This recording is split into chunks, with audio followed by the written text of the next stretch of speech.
O, sige. Ituloy na natin. Ituloy mo na ang kwento. Ano na ba ang nangyari kay Kay Anselmo? Ha?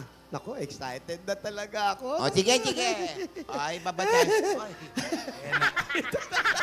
Baka tumaob yan. Babasahin ko na. Dali, bilisan mo. Ang tagal mo naman. Ano ba talaga? Eto na nga. Eto na. O, gingging, ha? Tinig ka. Papa,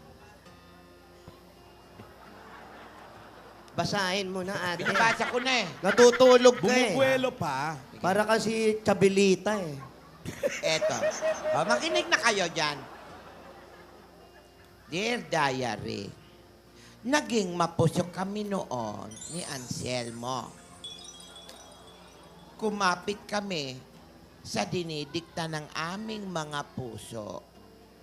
At mula sa aming pagmamahalan, umusbong ang pagsibol ng buhay, patunay ng aming pag-iibigan. Yun. ang Yan na. ganda-ganda. Hindi ba pwedeng i-detalye yun? Hindi. Paano nangyari yun? Dahil Hindi pwedeng detalyado. Hindi na, okay. Okay, wala na oras. Ayan po na, tuwag-tuwa naman si Gingging. Ate, Ah, tapos na ba? Hindi pa, kasi simula lang eh.